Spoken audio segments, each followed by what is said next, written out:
औज़ुबिल्लाहिमिनश्शैतानिर्रजीम बिस्मिल्लाहिर्रहमानिर्रहीम। क्लास 3 अस्सलाम वालेकुम बेटा। आज हम रीडिंग करेंगे। यूनिट है हज़रत मोहम्मद सल्लल्लाहु अलैहि वसल्लम की अमानतदारी। ठीक है, अमानतदारी दयानतदारी को कहते हैं। ठीक है, जैसे कोई चीज़ अगर आपके पास रखवाई जाए तो जितनी वो तो आप जब उसको वापस किया जाए तो उसी तरीके से उतना ही वापस किया जाए, कोई कमी बेशी किए बगैर, तो उसे हम अमानतदारी कहते हैं। चलिए रीडिंग स्टार्ट करते हैं। अमानतदारी एक बहुत अच्छी सिफ़त है, अंडरलाइन वर्ड सिफ़त है, खूबी। ठीक है, आपने इसको इम्ला के तौर पे याद करना है। और कुरान करीम ने अमानतदारी को मोमिन की आला सिफ़त करार दिया है। हमारे प्यारे नबी सल्लल्लाहु अलैहि वसल्लम बहुत ज़्यादा अमानतदार थे। दोस्त तो दोस्त, दुश्मन भी आप सल्लल्लाहु अलैहि वसल्लम के पास अपनी कीमती चीज़ें बतौर अमानत रखवाते थे। आप सल्लल्लाहु अलैहि वसल्लम ने जिन लोगों के साथ कारोबार किया या आम ज़िंदगी में लेन देन किया, उन्होंने हमेशा आप सल्लल्लाहु अलैहि वसल्लम की अमानतदारी की तारीफ़ की। इसी वजह से आप सल्लल्लाहु अलैहि वसल्लम को लोगों ने अमीन का लक़ब दिया। अमीन कहते हैं अमानतदार को। ठीक है, यानी नबी सल्लल्लाहु अलैहि वसल्लम तो जो है वो सादिक और अमीन जो है वो बहुत अरसा पहले ही से मशहूर थे। ठीक है, नबूवत मिलने से पहले भी, अभी कुरान पाक आप पे नाजिल नहीं हुआ था, अभी आप नबी नहीं बने थे, तो तभी आपको ये लक़ब दे दिए गए थे। आप सल्लल्लाहु अलैहि वसल्लम में अमानतदारी की खूबी बचपन से ही मौजूद थी। आप सल्लल्लाहु अलैहि वसल्लम अपने बचपन में अरब के दूसरे बच्चों की तरह बकरियां चराते थे। बकरियां चराने के दौरान बाकी बच्चे खेल कूद और शरारतों में मसरूफ़ हो जाते, मगर आप बकरियों की हिफाजत करते और उन पर पहरा देते, निगरानी करते। ठीक है, अच्छा, अब ये देखें कि बचपन में ही नबी सल्लल्लाहु अलैहि वसल्लम जो थे वो अपना काम जो थे वो अमानतदारी से करते थे। आप सल्लल्लाहु अलैहि वसल्लम शाम को बकरियों के रेवड़ में से हर बकरी की गिनती करते और वापसी पर उसके मालिक के हवाले करते। हमारे नबी सल्लल्लाहु अलैहि वसल्लम जब जवान हुए तो तिजारत का पेशा अपनाया। आप कम सनी से ही अपने, कम सनी कहते हैं छोटी उम्र को, आप सल्लल्लाहु अलैहि वसल्लम कम सनी से ही अपने चचा हज़रत अबू तालिब का तिजारत में हाथ बिठाते थे। तिजारत के पेशा में आपकी अमानतदारी के किस्से सुनकर ही मक्का की मालदार खातून हज़रत खदीजा रज़ी अल्लाह ताला अन्हा ने अपने माल की तिजारत के लिए आपको पैगाम भेजा। आपकी इसी खूबी का अमली मुज़ाहरा मैसरा ग़ुलाम ने देखा और सारा हाल हज़रत खदीजा रज़ी अल्लाह ताला अन्हा को सुनाया। हज़रत खदीजा रज़ी अल्लाह ताला अन्हा ने आपकी अमानतदारी से मुतासिर होकर आपसे शादी की।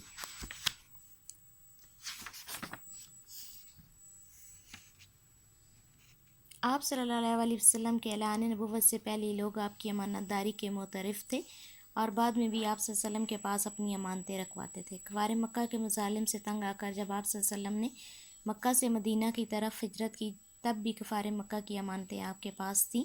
आप सल्लल्लाहु अलैहि वसल्लम ने ये अमानतें हज़रत अली के हवाले की और वापस करके मदीना आने की ताकीद की। आप सल्लल्लाहु अलैहि वसल्लम की अमानतदारी का ये हाल था कि कुफ़ार मक्का तो नऊज़ बिल्लाह आपकी जान लेने पर तुले हुए थे, मगर आपको उस वक्त भी उनकी अमानतों की फ़िक्र थी। कितनी बड़ी बात है कि जो लोग आपकी जान के दुश्मन थे, आप उनकी चीज़ों की आपको उस वक्त भी उनकी चीज़ों की जो है वो फ़िक्र थी।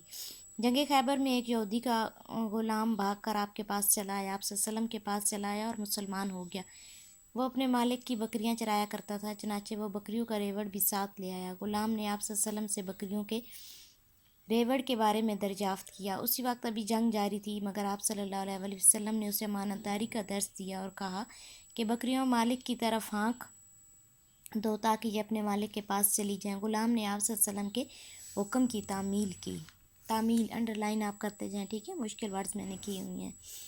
एक मरतबा आप सल्लल्लाहु अलैहि वसल्लम ने किसी से एक प्याला मुस्तहार लिया। मुस्तहार कहते हैं उधार को। ठीक है, इत्तफाक से वो प्याला गुम हो गया।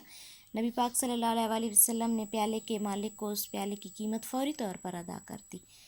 इस्लामी सल्तनत यानी बादशाहत फैली तो आप सल्लल्लाहु अलैहि वसल्लम के पास माल गनीमत और जुजिया की शक्ल में बहुत दौलत, जुजिया कहते हैं जो जिस मतलब खून बहा के तौर पे जैसे कोई चीज़ दी जाए, या आप इसको कह सकते हैं कि जुर्माने के तौर पे। ठीक है, कि ये इस चीज़ को आप जुजिया कह सकते हैं। जैसे एक कि जंग में ये भी जुजिया तय पाया था कि हम जो है वो जो लोग भी कैदी बनकर आए हैं वो 10-10 मुसलमान बच्चों को लिखना पढ़ना सिखा दें तो उन्हें जो है वो छोड़ दिया जाएगा। आप सल्लल्लाहु अलैहि वसल्लम उसे हमेशा अवाम की अमानत समझते और लोगों में तकसीम कर देते। آپ صلی اللہ علیہ وسلم اسی دولت کو اپنی ذات اور گھر والوں پر خرچ نہ کرتے حتیٰ کہ گھر میں فاقوں کی نوبت آ جاتی.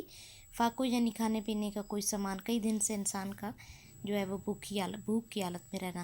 آپ صلی اللہ علیہ وسلم نے امانت داری کو ایمان کا حصہ قرار دیا اور فرمایا کہ جو امانت دار نہیں اس کا ایمان نہیں. آپ صلی اللہ علیہ وسلم کی زندگی ہمارے لیے نہایت عمدہ نمونہ ہے، اس لیے ہمیں اپنے آپ صلی اللہ علیہ وسلم کے اسوہ حسنہ کو سامنے رکھتے ہوئے امانت داری کو اپنانا چاہیے. اب جو انڈر لائن ورڈز کی ہوئی ہیں میں نے پینسل سے، وہ آپ کی املا ہے جو آپ نے یاد کرنی ہے، اور ساتھ ہی آپ نے پیج نمبر 15 جو ہے ٹھیک ہے وہ سالو کرنا ہے. 15 کے ساتھ ساتھ آپ نے پیج نمبر 16 پہ کالم ہے ٹھیک ہے، یہ بھی آپ نے میچ کرنا ہے ٹھیک ہے. اور 17 پہ ہے کہ ماضی، حال اور مستقبل کے مثال کے مطابق در ذیل الفاظ کو زمانے کے مطابق بدلیں ٹھیک ہے. تو آپ نے اس کو زمانے کے مطابق بدلنا ہے ٹھیک ہے. اوکے بیٹا، تھینک یو، اللہ حافظ. ریوڈ کیا ہوتا ہے؟